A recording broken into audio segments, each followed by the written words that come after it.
Bonjour à tous, je suis ravie de vous retrouver aujourd'hui pour un unboxing. J'ai reçu un colis. Je me suis dit que j'allais vous l'ouvrir avec vous, ça pouvait être intéressant. Ce qu'il faut savoir, c'est que j'ai déjà ouvert le colis puisque la vidéo, je l'ai déjà tournée en fait, puisque j'ai un souci de caméra.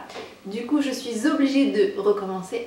Du coup, ça sera pas la surprise pour moi puisque j'ai déjà ouvert le colis, je sais ce qu'il y a dedans, mais ça sera la surprise pour vous parce que vous ne savez pas ce qu'il y a dedans. Donc c'est un colis qui vient du site Beauté Bien-être. C'est un site sur lequel j'ai déjà commandé il y a quelques temps. J'avais commandé une coloration végétale et j'avais beaucoup aimé d'ailleurs. C'est des colorations Caddy. Du coup c'est un partenariat avec ce site puisque pour celles qui me suivent depuis un petit moment maintenant, vous connaissez mon objectif capillaire du moment, ma lubie du moment, c'est d'éclaircir mes cheveux de manière naturelle. Ça fait plus d'1 an et demi que je ne fais plus de coloration chimique. Donc j'ai coupé mes cheveux très courts, c'était en mai 2015. Mais moi ce que je voulais vraiment c'était d'éclaircir mes cheveux.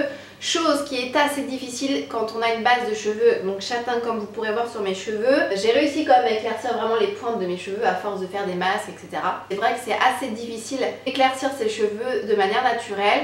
Si vous avez une base qui est claire ça sera facile pour vous, mais si vous avez une base châtain comme la mienne, ça va être un petit peu plus long et les effets, ça va éclaircir mais de manière très légère. Et pour les personnes qui ont des cheveux foncés, noirs, bruns, etc., marron, c'est même pas la peine, n'essayez même pas parce que vous allez perdre votre temps, ça marchera pas. Donc déjà quand j'ai ouvert, j'ai vu qu'il y avait une cuillère en bois et franchement merci beaucoup parce que c'est le genre de truc que j'avais pas. Et c'est hyper pratique quand on fait des masques aux poudres, mais surtout des hennées. Alors, la première poudre qu'elle m'a mise, c'est la poudre de camomille. Ce que je disais donc dans la vidéo que j'avais déjà tournée, c'est que l'odeur sent vraiment la matricaire, donc ancienne fleuriste que je suis. Je connaissais vraiment la matricaire que je travaillais régulièrement dans les bouquets, etc.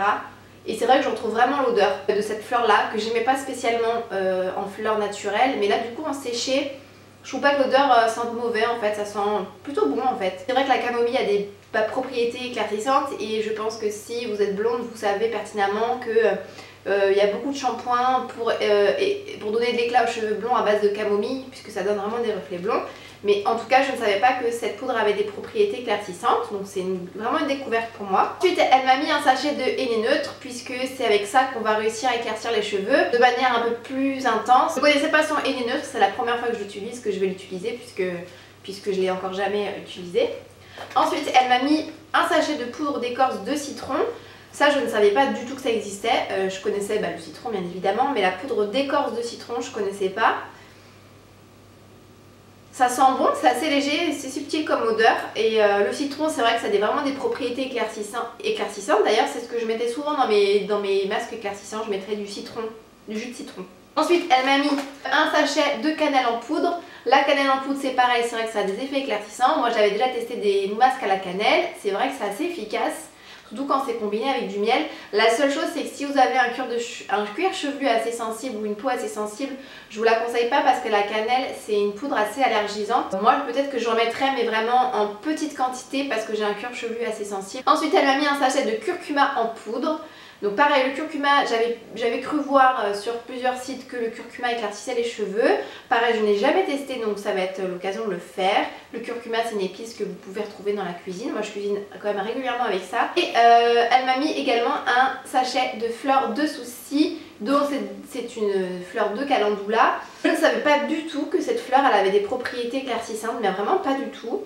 Comme c'est des fleurs, il va falloir que je fasse une infusion. Je vais mettre mes fleurs dans un bol, je vais mettre de l'eau chaude dessus, ça va dégager vraiment tous les bienfaits des fleurs. Je vais récupérer l'eau, puis je vais l'intégrer. Je vais vous réaliser du coup le masque éclaircissant que je vais réaliser avec toutes ces poudres. Dans tous les cas, je pense que vous pourrez bien voir ma couleur de cheveux actuelle. Donc là, ça fait un petit moment que j'ai pas fait de henné. Vous avez d'ailleurs consacré une vidéo entière à ce sujet, donc pour vous montrer comment j'appliquais le henné, etc. Du coup, je vous laisserai aller voir si vous voulez voir comment je procède, parce que je ne vais pas vous réexpliquer dans plusieurs de mes vidéos, sachant que je vous l'ai déjà fait. En tous les cas, j'ai hâte de tester tout ça, j'ai hâte vraiment, si je pouvais vraiment éclaircir mes cheveux. J'espère que cette vidéo vous aura plu, n'hésitez pas à mettre un petit pouce, à me dire en commentaire plein de choses, si vous avez des questions ou autres. Moi, je vous fais des gros bisous et je vous dis à très vite, ciao.